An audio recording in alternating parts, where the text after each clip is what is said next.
Talking to many other farmers out there, they were saying, yes, my walk-in coolers and my refrigeration, it's costing me $1,000 a month or $1,200 a month. And this is 20 years ago. And I started thinking, gosh, there's got to be a better way to do this. How does one put in refrigeration on a farm cost effectively? The more I ask questions, are people using geothermal to basically chill their walk-in coolers? The answer I kept getting was no. We haven't seen anyone doing that. We don't know if it's going to work. The more I started investigating it, the more intrigued I got in saying, I think it will work by how geothermal works and its potential to really save a lot of energy and provide a lower cost solution for our farm, even though no one else is doing it. Hello, I'm David Coveyou here at Coveyou Scenic Farms in Petoskey. We are a certified organic vegetable farm growing a full diverse range of vegetables as well as strawberries, along with flowers, both annual and perennial flowers, for sale to the local community in northern Michigan. So we end up growing just about a little bit of everything on the farm, and then we sell through to the local community at our OnFarm Farmers Market, and then we sell a lot through restaurants, retail stores, senior centers, schools, institutions, some wholesale, pretty much every which way we can be able to sell our produce out into the local community. I grew up on this farm. It's been in my family since the 1870s. However, when I grew up, we were mostly a cereal grain farm, growing oats, wheat, barley, buckwheat. The farm's a little over 300 acres. And in those days, it was pretty tough to make a living growing cereal grains here in northern Michigan. And so I went away from the farm and years ago decided, gosh, there's got to be a way to have this farm be economically viable in northern Michigan when so many farms were going out all around the region here. And so that's when I decided, no, let's retool the farm, refocus the farm on growing real high quality things that we can sell to the local public, and believing that that model, and this is 20 plus years ago, would be one that would allow for economic viability and the ability to keep farming in this area. And so that's what we did. One of the first things in retooling that came up is, well, we've got to have walk-in or refrigeration storage with vegetables where you don't need that with other commodity crops. And the same thing we're going to be selling on farm. So to be able to sell fruits and vegetables on farm, we're going to need refrigeration to be able to have that keeping quality of the produce so that we can sell it to the public. Lo and behold, I started investigating. And granted, my goal was to be a reasonably decent sized farm.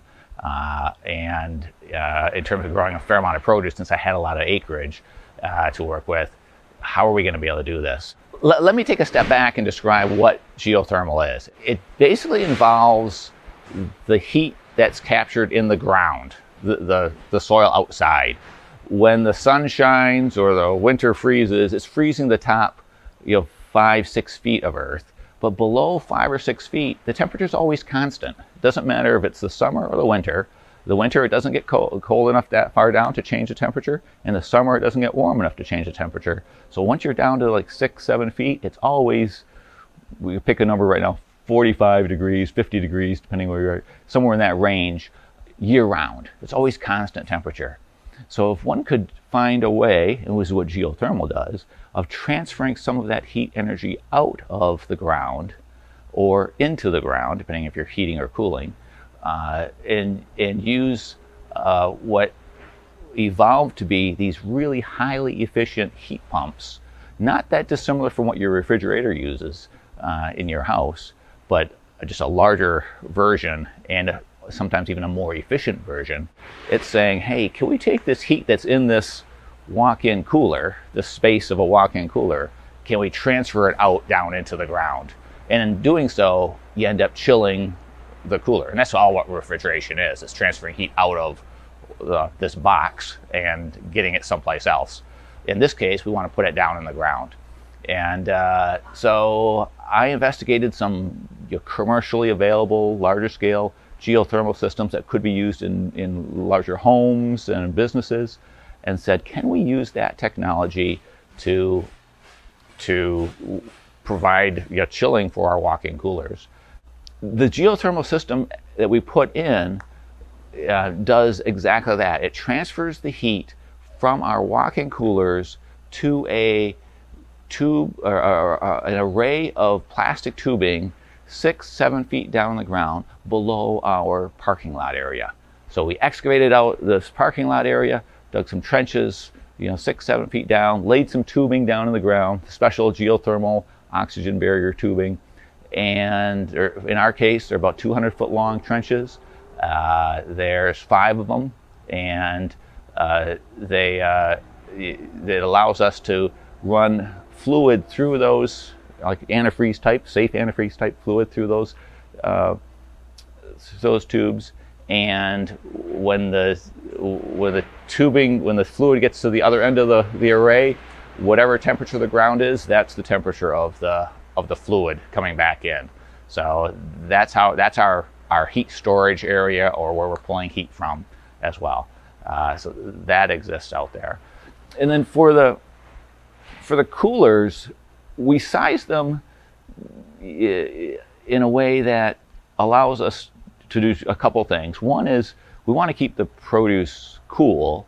So if it's at temperature, then we just want to keep it cool enough. And this is kind of like the 30s, low 40s, most of the time in the higher 30s. And so we have to keep it cold on those hot summer days. But the other thing for us is that we harvest pretty much 6 days a week. We're harvesting produce out of our fields. And so much of that produce coming in is warm. It's air temperature out there in the summertime. So we're bringing hundreds and hundreds and hundreds of pounds of produce into our coolers. And realistically, those coolers are taking that heat out of the produce. And that is a big part of the sizing of the system. So a smaller farm can get away with like a cool bot and an air conditioner because you're small and you're not dealing with huge amounts of volume. But once you get to be a certain volume size, you need to be able to move a lot of heat that's in the produce out, as well as just keep the produce cool. And in all honesty, I really believe the biggest part of that challenge is if you have a lot of volume of produce, it's getting the heat out of it. That's where the real work is in the chilling system. Once it's at temperature, it doesn't take nearly as much energy to keep it cold. It's just getting it cold in the first place. And when you're pulling hundreds and hundreds of pounds in every day and then you're shipping it out, then that's just a constant cycle of that system having to work at that level. And that's the beauty of this system. It has that capability to move a lot of heat out. The other part of our system, besides the chilling, is that we decided to put in a separate chilled potable water tank, just like a water heater, but a refrigerated or an insulated one, that we chill potable water or drinking water down to the high 30s. And that chilled water then we will use to fill our wash or chilling vats of broccoli or kale. So you think of you're washing a crop now, instead of putting in room temperature 40-50 degree water, we're able to put in like 30 degree water. So as soon as that broccoli comes in, we can dump it into that really cold water and pull the field heat out of that water, and that has certain value. So we find, especially like broccoli, kale, crops that you really want to chill quickly. It allows us to pull that heat out, fast. And once that's washed and chilled, then it can go into our walk-in coolers. So we have that system as well. And then there we're just cycling through the water to chill and wash, just as part of our wash pack area. So we have that part of it as well. And then I mentioned we have an OnFarm Market. So we converted an old 3-door freezer unit into a geothermally chilled reach-in retail cooler. So again, that same geothermal system is chilling that retail space. And all all three of those chilling solutions all happening at one time. And it worked really well. It works really well. We went from one walk-in cooler to three. The numbers when we had the one, and these are still, this perspective, are kind of like 12 by 14. They're not huge coolers, but they're still decent enough that we can put a lot of produce in. And we've got we have three of those now. But when we started with one, all of our chilling for the field heat removal system, the upstairs market cooler, the one reach-in cooler, ran us about $50 to $60 a month with a geothermal system. That's a kind of system that is not just green, but allows us to have an economically viable business model that says, yeah, we're not going to pay these hundreds and hundreds or potentially thousands of dollars for cooling. We can do this for under $100 a month. And those were years, that's like July, August numbers. That's like peak summer, max produce going through. And that was for year after year after year. We've had it in for a good number of years now. So year after year after year of just consistent performance. Let me change a little bit here too. So we have this geothermal chilling system, and then this greenhouse, as we started growing more and more produce, we started realizing that we're going to have to start more and more transplants. And I don't know about you, but I started my first transplants in the farmhouse basement with artificial lights, with heat mats, and you can get a couple dozen trays going and cycling them through. And then pretty soon we started realizing, oh no, I need to be doing hundreds of trays. And then it was like, oh no, it's really going to be a little more like hundreds and hundreds and hundreds of trays. And then we said, let's build a greenhouse that will do that, just that. And so this greenhouse I'm standing in now is our seed propagation greenhouse. And our model that we came up with was similar. Yes, do I want to just have a whole bunch of heat mats and a heat propagation room, or should I kind of get a system that's a little more efficient for us? And I ended up with this model here, which is a heated concrete floor. And on top of it are these watering mats, which allow us to do bottom watering to minimize watering on top for much of the season when the crop is growing. And it allows us to put literally thousands of trays out, because in our farm we transplant pretty much everything out into the field. Being certified organic, we're kind of on a raised bed mulch system. For growing it, that's my model of growing. It's all transplanted out, and then a ton of high tunnels as well. So we're transplanting into the high tunnels for tomatoes and other things, but it's all transplant based. So this time of the year, we're just seeding, and filling this greenhouse with trays that we will transplant out into our fields, and then we sell some to the public as organic vegetable transplants as well to the local community. But it's now the heart, literally the heart of the farm operations. Everything starts here. Really kind of a neat system, because it allowed us to again go through that challenge of how do we heat that floor. And we really looked at, can we use this same geothermal field that we've been transferring heat into the ground all summer long coming out of our walk-in coolers? Can we then take that heat that's in the ground and transfer it into the floor of this greenhouse? And that's where kind of close that loop on saying we can, with a high efficient heat pump, transfer heat into the ground, and then we can take that same heat we effectively stored all summer and transfer it out of the ground into the floor of this greenhouse, and let us grow through the winter if we wanted to, or just in the springtime. So we have 4 zones in here. We can set right behind me, it's set at 68. This one here I'm standing on is set at 75 degrees. We can heat this concrete up to 75. Those seed trays are right down on the ground. I'm not really heating the whole greenhouse. I don't care what the temperature is up here at my head. I just want those transplants that are sitting on the ground to be warm, and then they're germinating.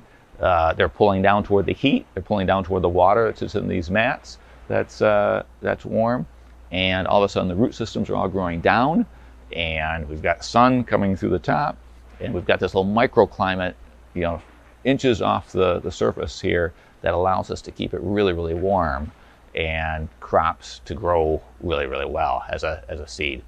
So here when this is a 5,000 square foot greenhouse roughly, and when we were growing all winter, again, transferring heat into the ground, and we were keeping that at 68 to 72. And this is like January, February, the coldest months of the year. It would cost us about $300 to run the floor for the winter. And that's basically a glass, plastic greenhouse, 5,000 square feet that you can heat for $300 a month. Your propane would be nowhere close to that. And so it really allows us to have, again, a really efficient system that takes cost out of our operation. So it's kind of like this closed loop way of storing heat and removing heat, and it just works well.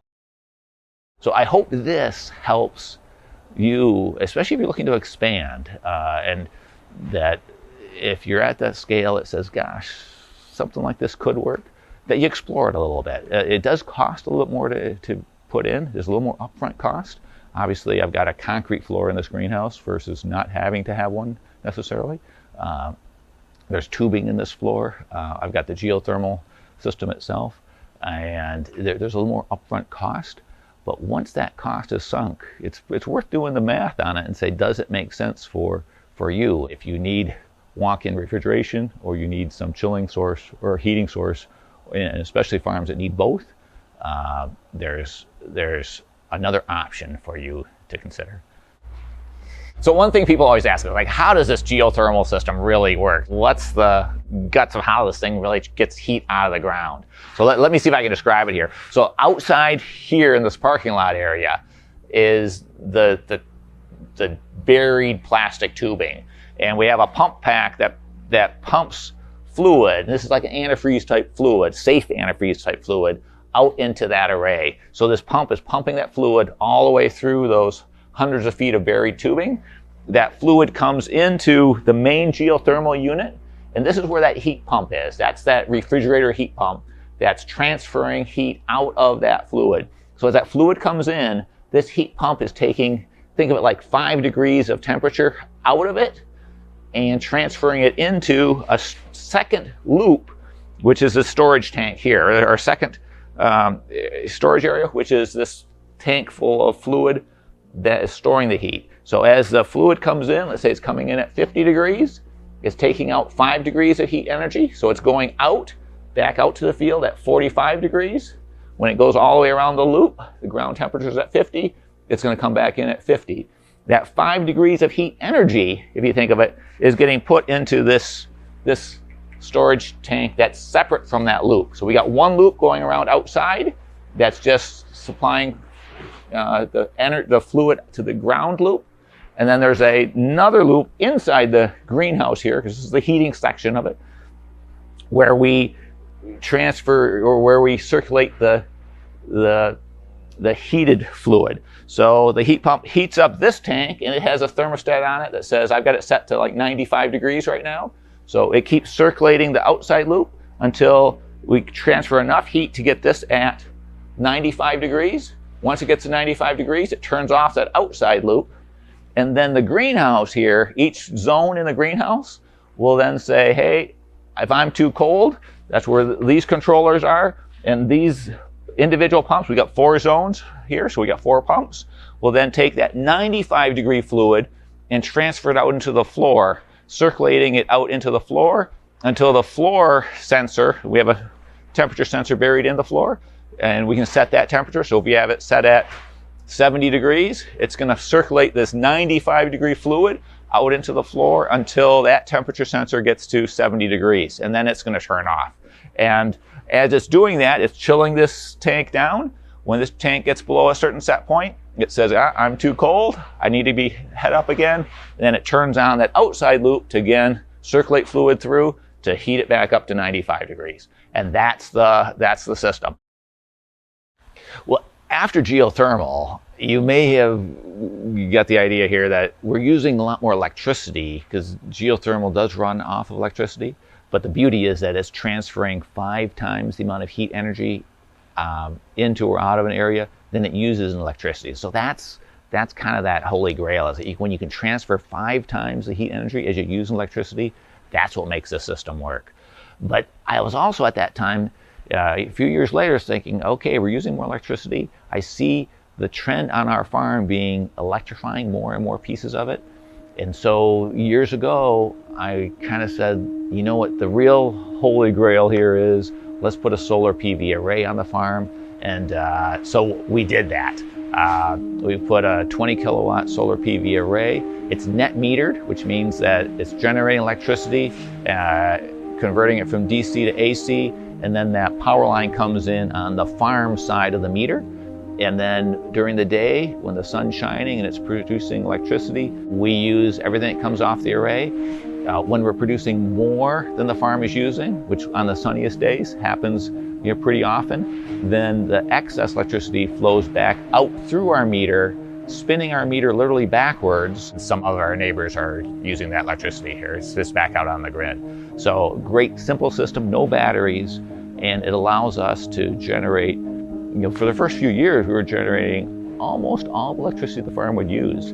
There was nothing better than getting an electric bill in the mail that said, yeah, here's how much electricity we used, and in big red letters on the bottom, credit, hundreds of something dollars of credit, do not pay. That was a bill that I loved to see in the mail, because here we're generating effectively for those months more electricity than we'd use. And then in the winter months, we would use up that credit, because in the winter you don't generate nearly the solar that we need. Not that our demands are as much either, but it kind of balanced out. And I see solar PV being another just great technology that's come so far. And if I was putting it in today, I think it's probably about half the size and probably half the cost. So there's another benefit of it, where solar PV has just really got to be a great technology that's worth exploring as well. So as things go on, you can kind of see where technology allows us to operate our farms at much more lower costs than one could a generation ago, and that's allowing us to be economically viable, if you will, in our northern Michigan climate. So again, happy to help share any of our insights that I've kind of gleaned over these years with anyone out there who's interested in exploring more. So thank you.